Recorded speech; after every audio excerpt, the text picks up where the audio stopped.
السلام عليكم ورحمة الله وبركاته. اللهم صل وسلم على سيدنا محمد وعلى آله وصحبه أجمعين. إن شاء الله فيديو جديد كده، ويا رب بإذن الله يعجبكم.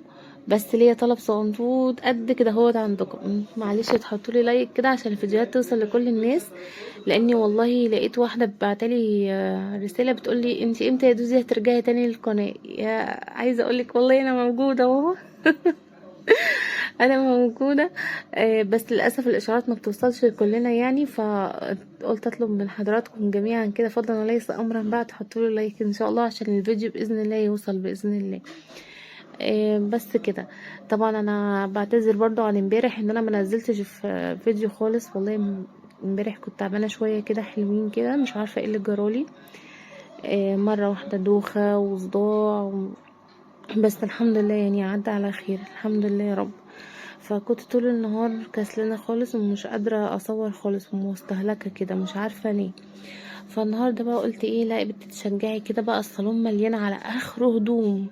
عايزه اقول لكم يعني الكرامات دي كانت مليانه هدوم، فانا طبقت كتير قوي ودخلت على جوه في الدواليب. وبعد كده قلت بقى ايه، تشجعي كده افتحي الكاميرا ويلا نروق الصالون كده مع بعض. خصوصا ان احنا صاحيين النهارده متاخر خالص، انا صاحيه يعني خلاص، هو مكانش فاضل حاجه بسيطه ولقيت العصر اذن. فلا لسه هفكر هعمل اكل ايه النهارده، مش عارفه طب اعمل ايه يلحقني. آم، اشوف ايه الدنيا، فمش عارفه اعمل اي حاجه. فروحت بقى مطلعه كيس لحمه كده قبل ما اطبق الهدوم، وقلت بقى اخليه يفك شويه، عشان طبعا زي ما احنا كلنا عارفين ان ما ينفعش نحط اللحمه على طول من الفريزر او مجمده في السخن على طول، بيبقى غلط جدا. فسبتها بقى وقلت ايه، اروق بقى الهدوم واخش بقى ايه على الصالون اخلصه بالمره، وبعد كده بقى ايه اخش على المطبخ إيه اعمل اكل. عايزه اقول لكم ان يعني ماما والله ربنا يديها الصحه يا رب، يخليها لي يا رب بحق جاي النبي، ويخليها لكم امهاتكم جميعا، ويرحم امهاتنا المتوفيه ان شاء الله، عيدهم في الجنه باذن الله. كل شويه بقى تكلمني وتطمن عليا عامله ايه، طب انتي بتعملي ايه دلوقتي. فقلت لها يا ماما يمكن هي والله اللي مصحياني كمان من النوم بين التليفون يعني وكده عماله ترن عليا. فقلت لها ما فيش، انا يعني هقوم اهوت واشوف بقى اللي ورايا.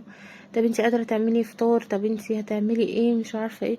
قلت لها والله يا ماما على قد ما اقدر، مش عارفه انا يعني هحاول كده اعمل اي حاجه، يا اما كده لو ما كانش كده ممكن اطلب اكل من بره يعني وكده. قالت لي لا بلاش ما تطلبيش اكل من بره، فحاولي تعملي اي حاجه وكده بس. فقلت بقى ايه اتشجع يعني وكده من كلمتين ماما قالتهم لي، عشان اكل بره طبعا زي ما انتم عارفين مش احسن حاجه، وطبعا غالي جدا جدا الايام ديت. آه، حاجه تانية اسعار في حته تانية. بس بقى فقلت ايه، قلت بنتي كده تجدعني كده وامي بقى ايه، شوفي اللي وراكي. فطبعا ماما هي بقى ربنا يديها الصحه هي اللي ايه شجعتني يعني وكده. بصوا شايفين غزل كانت بتعمل معايا ازاي، بتموت في التصوير وتموت في ان هي قاعده تقعد تتكلم قدام الناس في الكاميرا. يمكن بفكر والله ونفسي ان احنا نرجع نقعد نتلم كده على الترابيزه عشان اسمعكم كلامها. اما باجي اعمل فويس هي يعني مش بتبقى عارفه تتكلم، بس انا بقى نفسي قوي اسمعكم صوتها وهي بتقعد تتكلم طريقتها سكر سكر كده، مع انها بتجنني وبتفضل تتكلم كتير تتكلم. بصوا فضلت تعمل شقاوة وطلعت على الترابيزه وفضلت تتكلم معاكم. عايزه اقول لكم كل شويه تجيب لي هدوم من الدولاب، ما شاء الله بقى برضو كبرت يعني ما شاء الله. كل شويه تجيب لي هدوم من الدولاب، ماما غيريني، ماما اعمليني، ماما سويني، يا بنتي اسكتي يا بنتي. ما فيش، كل شويه اخش الاقي الدولاب ده على الارض كوم هدوم مرميه. يا ربي بحمد ربنا ان انا سايبه هدومها فعلا في اخر رف كده، علشان ايه تفضل تعمل شقاوه فيه. لو نزلت لها هدوم اي حد اخواتها هيشبطوا معاها بقى وهتلاقوا مشاكل ونيله. هنا بقى كناس، ده سعيد ابن اختي يا جماعه، عشان لو حد سأل يعني ده سعيد ابن اختي. قاعد معانا يعني وكده، بيحب يقعد هو وحمزه عشان هو اكتر صاحب ليه يعني. بصوا بقى دخلت المطبخ وقلت بسم الله الرحمن الرحيم، اتكلي كده على الله ويلا بقى ايه. الحمد لله فعلا لقيت اللحمه فكت، ودي احسن حاجه يعني الحمد لله ان انا ايه عملتها. انا اول ما اصحى اروح مطلعه يا لحمه او الفراخ على طول اللي انا هعمله او السمك، اي حاجه هعملها على طول، دي احسن حاجه اعملها ان انا اطلعها على طول. طبعا بقى بصوا طريقتي في اللحمه، انا مبقتش اسلقها كده على طول بالميه، لا انا بحب ان انا امسكها كده اشوحها، وحتى كمان في مقطع يمكن اتقطع او اتحذف. كنت بقطع برضو البصلايه، بحط التوابل، بحط كل حاجه واديها كلها في قلب بعضها تشويح، هتقعد شويه وبعد كده بقى ايه بنزل عليها الميه السخنه. هنا كمان بقى قلت ايه، لا بقى عشان مبقاش في وقت، خلاص كانت الساعه 4:30 حرفيا مفيش وقت. فرحت بقى ايه معلقه على رز كمان، عملت رز ابيض عشان قلت هعمل فته. دي اسهل حاجه بالنسبه لي طالما انا ما عنديش وقت، اسهل حاجه افكر فيها هي الفته. الصراحه مفيش اسهل من كده يعني. طبعا بقى انا بعمل رز ابيض. في ناس كتيرة جدا جدا بيشوفوا ان الرز الابيض مع الفتة مش احسن حاجة، بس انا ما بحبش الرز بشعرية خالص معاها. بحس ان الرز الابيض افضل بكتير واطعم كمان، بيدي طعم حلو جدا مع الفتة. وهي انانية مني برضو شوية، لان رامي بيحب الرز بشعرية وانا ما بحبش كده. الصراحة انا بعمله كل حاجة نفسه فيها، بس عارفين انتوا اللي هو ايه، في حاجة ما اقدرش ان انا استغنى عنها، ما اقدرش اكل شعرية ورز ومكرونة في وقت واحد، يعني قصدي وعيش في وقت واحد، لا انا هاكل فتة ايه بالرز الابيض. فهي انانية مني شوية.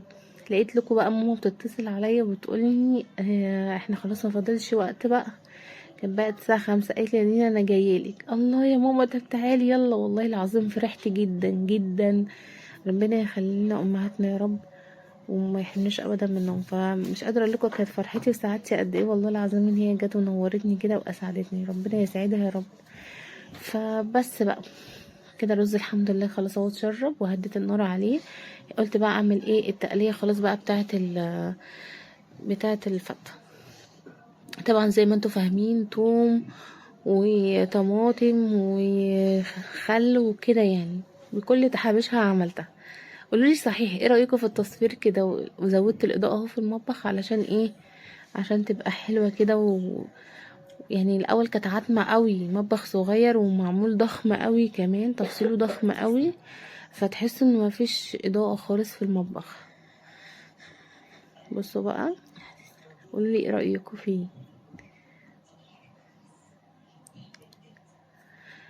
بس بقى زي ما بقولكوا لقيت ماما جاياني. شباب شباب ايه كوكي بتقول حاجات حلوه قوي ساعات كده بتطلع معانا صح. انا بحب كده. بتحبي كده؟ لا انا اصلا لما باجي اكلمهم فبقول لهم ايه يا شباب يلا قوموا اعملوا كذا، يا شباب يلا كذا. قلت لكم بحبكم يا شباب. هنا بقى الحمد لله كنت خلاص حطيت على كل حاجه على النار، عملت عصير المانجا. بصوا بقى ماما جايه وجايبه لي ايه، جايبه لي فراخ وجايبه لي محشي، ربنا يخليها لي يا رب. حتى المخلل الجميل من القمر ده هي كمان اللي جايبه لي، عشان وكمان عارفه انا ان بحبك رامي يا تيتا. بيحب حاجه اسمها الفراخ. ايه رايك في المفاجاه اللي تيتا عملتها لنا؟ حلوة، بس انا بحبك يا تيتا. يا روح قلبي انتي. عايزه اقول لكم والله العظيم كان يوم جميل جدا، وكان فطار لذيذ فوق وده كان العادي. النهارده كله. صح، اكتر اكل عجبتك اللي تيتا جايباه ولا اللي احنا كنا عاملينه؟ اللي تيتا جايباه. وجريمة مفيش، ما عندناش اعتراف بماما بيا انا بمامتها يعني خالص. ماما بتعمل اكل وحش؟ لا، انا بحب اكل تيتا احلى من اكلي. ماشي، ربنا يخلي لنا تيتا يا رب. بس طب بقى كده كنت اكلك جميل حمصت. يا تيتا يا حبيبة قلبي. انتي روحي يا كوكو. بس بقى كده مسكت ريكوز الفتة. شبابي. طب ممكن تستني. هنا حطيت الرز. عايزه اقول لكم انا ماسكه الغطا في ايديا دوت عشان خايفه ايه المعلقه توقع يعني وكده، فبمسك الغطا في ايدي ايه عشان مفيش حاجه توقع.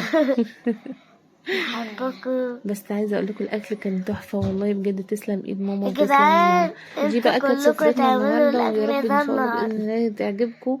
وكوكو بتقول لكم يا ريتكم تعملوها بكره الاكله ديت.